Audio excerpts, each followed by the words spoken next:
মির্জা ফখরুল কইছে না পশ্চিমা শক্তি বিএনপি ক্ষমতার দেখতে চায়, মনে আছে না? আবার শোনেন। বিএনপিকে দেখতে চায় এখন আন্তর্জাতিক বিশ্ব এবং বাংলাদেশের মানুষ। আচ্ছা, আপনাদের মনে ইচ্ছা আছে না ভারত কাকে বাংলাদেশে ক্ষমতায় দেখতে চায়? আমি আজ দেখামো ভারত কাক ক্ষমতার দেখতে চায়। কোন ষড়যন্ত্র তত্ত্ব না, একেবারে ফ্যাক্ট দিয়ে দেখামো ইন্ডিয়া কাক ক্ষমতার দেখতে চায়। তাহলে আমগারে কোনটি দেখা লাগবি? যে দেখা লাগবি ইন্ডিয়া মিডিয়ায়, ইন্ডিয়ান বুদ্ধিজীবীদের কথায়, ইন্ডিয়ান পলিটিশিয়ানদের কথায়, তাদের ডিপ্লোম্যাটিক ভাষায়, আর দেখা লাগবি আন্তর্জাতিক থিঙ্ক ট্যাঙ্কের নিরপেক্ষ বক্তব্যে। আসেন দেখি ইন্ডিয়ান মিডিয়া থিঙ্ক ট্যাঙ্ক কি করছে।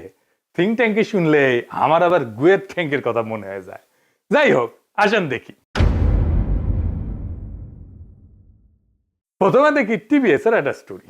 মোটামুটি সবকিছু একসাথে করার চেষ্টা করেছে তারেক রহমানের দেশে আসা নিয়ে ইন্ডিয়ান মিডিয়ান নিউজ গুলো। টাইটেল দিছে Tarique Rahman home coming, a view from India.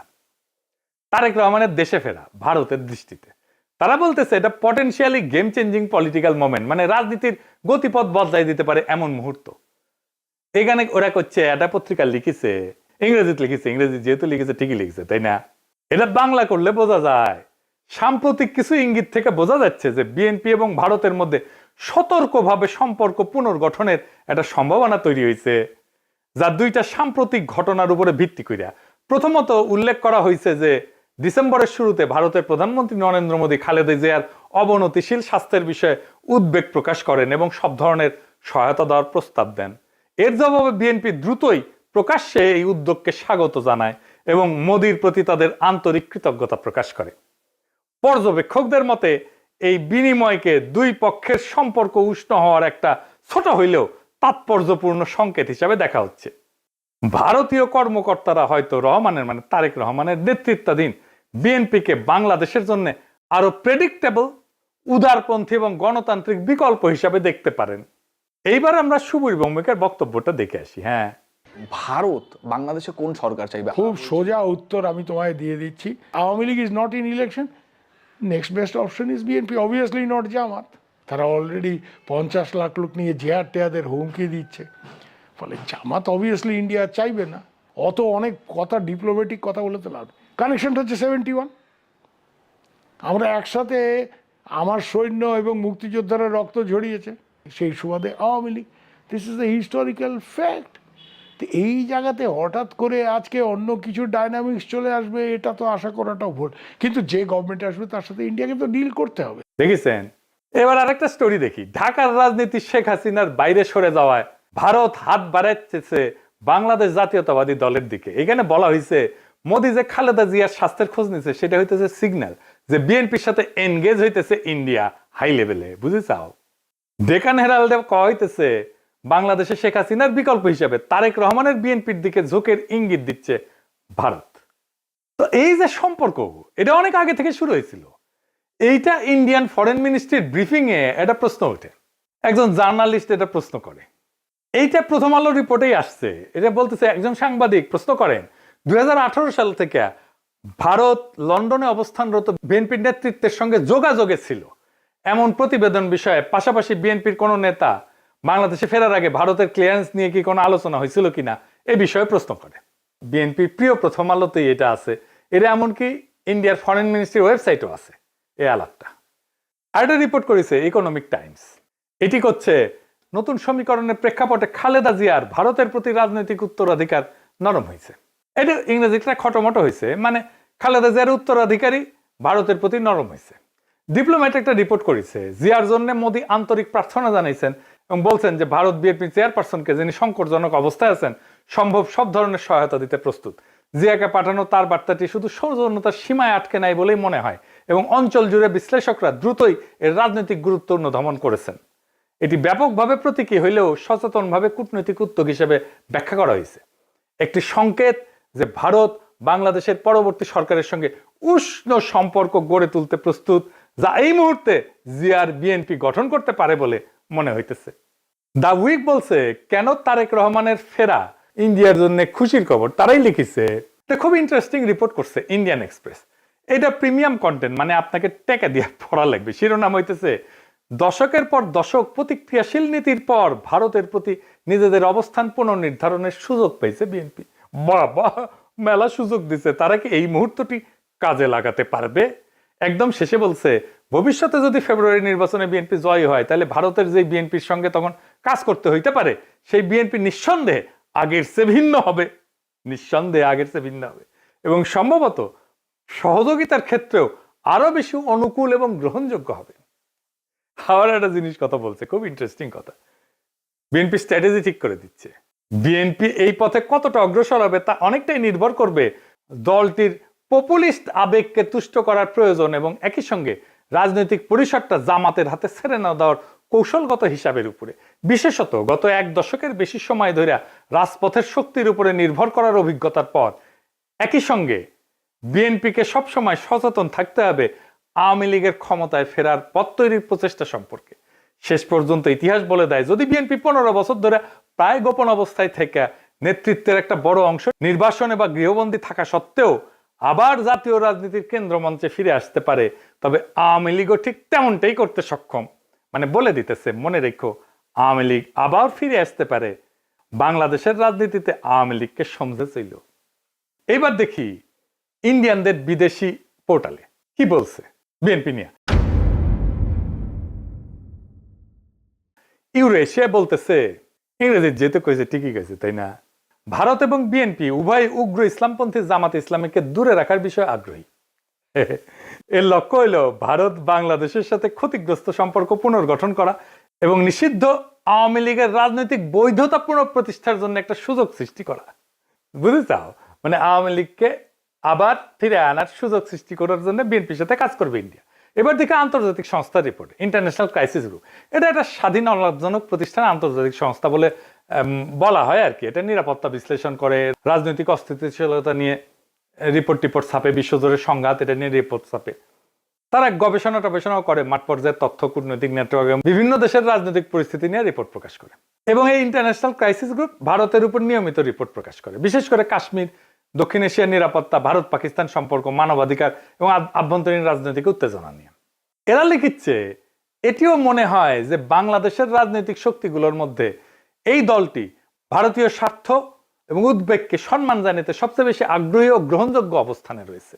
অতীতে দলটিকে প্রায় ভারত বিরোধী হিসেবে দেখা হইলেও সাম্প্রতিক সময়ে তারা নিজেদের অবস্থান সংযত করার উদ্যোগ নিছে, জামাতে ইসলামের সঙ্গে দূরত্ব সৃষ্টি করছে এবং আওয়ামী লীগ যে ধর্মনিরপেক্ষ রাজনৈতিক পরিসরটি আগে দখলে রেখেছিল তার একটি অংশ দখলের দিকে অগ্রসর হয়েছে। বুঝছাও? আচ্ছা, এইবার আসেন বাংলাদেশের ভিতরে ইন্ডিয়ান ইন্টারেস্ট কি বলে সেটা দেখি। বাংলাদেশে কারা ভারতের স্বার্থ রক্ষাকারী? বাংলাদেশের দুইটা পত্রিকা মূলত ভারতের স্বার্থ রক্ষাকারী, বন্দের আলো আর দিল্লি স্টার। এরা এখন তো বিএনপির ক্ষমতা আসার কথা বলতেছে, বিএনপির গুণগান এমন ভাবে গাইতেছে যে মনে হইতেছে এটার মালিক এখন বিএনপি। এরা যাকে ক্ষমতায় দেখতে চাইবে মনে রাখবেন ইন্ডিয়া তাদের ক্ষমতায় দেখতে চাইতেছে। আপনারা দেখবেন প্রথম আলো, দিল্লি স্টার ক্রমাগত বিএনপির নেতাদের, বুদ্ধিজীবীদের লেখা ছাপতেছে। আপনি দেখতে থাকবেন, এরপরে শুরু হবে যারা এতদিন আওয়ামী লীগের পক্ষে লিখতো, সোহরাব হোসেন, টোহরাব হোসেন ইত্যাদি। মিজানুর রহমান তো মারা গেছে, সে থাকলে আর সেও লেখা শুরু করতো। তারা প্রথম আলোতে বিএনপির পক্ষে লিখতো। তাই প্রথম আলো, ডেইলি স্টার ভারতের রাজনৈতিক অবস্থানের এটা লিটমাস টেস্ট। জানেন তো লিটমাস টেস্ট এটা কেমিস্ট্রির কথা, ক্ষার আর অম্ল চেনে আর কি, এটা কাগজ দিয়া। তাহলে এখন মনে হইতেছে প্রথম আলো, দিল্লি স্টার বাংলাদেশে থাকাই উচিত। এত সহজে ইন্ডিয়ার অন্দর মহলের খবর আমরা কিভাবে পাবো? ওদের কাছ থেকে যেটা পাবো সেটাই বুঝে নেবো এটা ইন্ডিয়ান খবর। আপনি দেখেন 2025 নিয়ে একটা ছবি আঁকছে প্রথম আলো। এর মধ্যে প্রথম আলো, ডেইলি স্টারে আগুন নিয়ে তো কান্নাকাটি আছে, কিন্তু সবচেয়ে উজ্জ্বল ছবিটা তারেক রহমানের। উনি ভার্চুয়াল থেকে রিয়াল হইতেছেন আর যাইতেছেন উড়িয়া ভোটের বাক্সের দিকে। পিছে তারেক রহমানের বিড়ালের ছবিও আছে। প্রফেসর ইউনূসের পাশে গরিলা দুর্মুষ পেটা করিচ্ছে, কিন্তু হাসিনার ছবিটা দাদির মতো নির্মল, কত ভালো মানুষ। এই যে প্রথম আলো, ডেইলি স্টার, এইটা যে আওয়ামী বাকশালী ইন্ডিয়ান অ্যাসেট, কোনো সন্দেহ আছে এখন? এর মধ্যে খালেদা জিয়ার প্রতি সম্মান জানাইতে ঢাকা এসেছিলেন ইন্ডিয়ার পররাষ্ট্রমন্ত্রী জয়শঙ্কর। সে অন্তর্বর্তীকালীন সরকার এবং বিএনপির কয়েকজন শীর্ষ ব্যক্তির সাথে কথা বলছেন। কি ছিল তার চাওয়া? 1 নাম্বার, দুই দেশের সম্পর্কের মধ্যে যে উত্তেজনা সৃষ্টি হয়েছে তা হ্রাস করতে হবে। 2 নাম্বার, আসন্ন জাতীয় সংসদ নির্বাচনে আওয়ামী লীগকে অংশগ্রহণের সুযোগ দিতে হবে। কি আবদার! 3 নাম্বার, আওয়ামী লীগকে নির্বাচনে অংশগ্রহণের সুযোগ দেওয়ার জন্য প্রয়োজনে 12 ফেব্রুয়ারি নির্ধারিত জাতীয় নির্বাচনের তারিখ পিছাইতে হবে। এইটা প্রফেসর ইউনূস সরকারকে বলে গেছে। তারেক রহমানকে কি বলছে আমি জানি না, তবে অনুমান করি একই বার্তা দিছে। এই বার্তা কার জন্য? এই বার্তা অন্তর্বর্তী সরকারের জন্য এবং তাদের চোখে যারা ভবিষ্যৎ ক্ষমতা তাদের জন্য, তাদের সাথেই কথা বলছে। এখন একটা জিনিস পরিষ্কার করে বলা দরকার, বিএনপি এখানে কোনো চুজেন ফোর্স না ইন্ডিয়ার জন্য। তাকে যে পছন্দ করা হইতেছে তা কিন্তু না, বিএনপি এখানে কম্প্রোমাইজড অ্যাক্টর। তার মানে এমন একটা শক্তিতে সে রূপান্তরিত হয়েছে যারা আসলে ভারতের সাথে একটা কম্প্রোমাইজ করছে।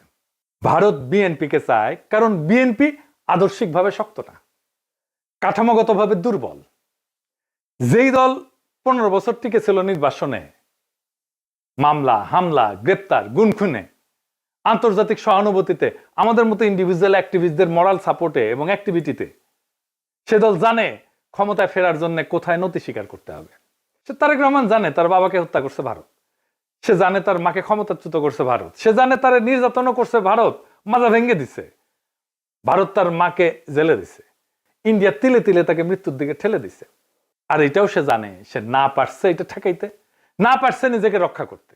তাই এই কম্প্রোমাইজ তার শক্তি না, এটাই তার দর কষাকষির পুঁজি। দিল্লির চোখে বিএনপি মানে এমন একটা দল যাকে ম্যানেজ করা যায়, নেগোশিয়েট করা যায় যার সাথে, এবং প্রয়োজনে তাকে বদলায় ফেলা যায়। এবং বিএনপিকে ইন্ডিয়া আস্তে আস্তে বদলায় ফেলতেছে, তারে আর একটা আওয়ামী লীগ বানায় ফেলতেছে। আজ ইন্ডিয়ার বিএনপিকে দরকার, কারণ জামাত অতিরিক্ত শক্তিশালী হয়ে গেছে। কাল আওয়ামী লীগ ফিরে আসলে বিএনপি অপ্রয়োজনীয় হয়ে যাবে, কারণ ইন্ডিয়ার কাছে বাংলাদেশে কেউই অপরিহার্য না, এখানে সবাই রিপ্লেসেবল। আওয়ামী লীগ চলে গেছে, এখন ধরেছে বিএনপিকে, বিএনপি চলে যাবে আর একজনকে ধরবে। তাহলে প্রশ্নটা ভারত কাকে ক্ষমতা চায় এটা না, আসল প্রশ্ন হচ্ছে বাংলাদেশ কি আবারও একটা কম্প্রোমাইজড অ্যাক্টরকে নিজেদের ভবিষ্যৎকে লিখতে দিবে, নাকি এইবার এমন একটা রাষ্ট্র বানাইতে চাইবে যাকে ক্ষমতায় রাখতে কারো দরকার পড়ে না, ইন্ডিয়ার দরকার পড়ে না, আমেরিকার দরকার পড়ে না, চীনেরও দরকার পড়ে না, যে নিজের শক্তিতে জনতার শক্তিতে ক্ষমতায় থাকতে পারে।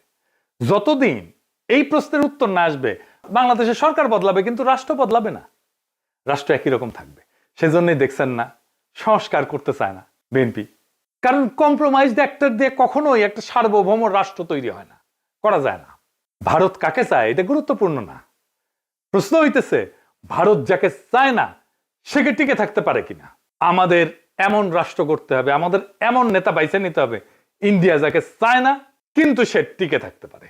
ইতিহাস একটাই জিনিস দেখাইছে, দিল্লি যাকে ম্যানেজ করতে পারে সে সরকার দেশ চালায় না, সে শুধু সময় পার করে, সে শুধু সম্পদ পাচার করে, সে জনগণকে কেয়ারও করে না, জনগণের ভোটেরও দরকার পড়ে না। আজ দিল্লি যদি বিএনপির দিকে তাকায় তাহলে সেটা ভালোবাসা না, সেটা দিল্লির প্রয়োজনই।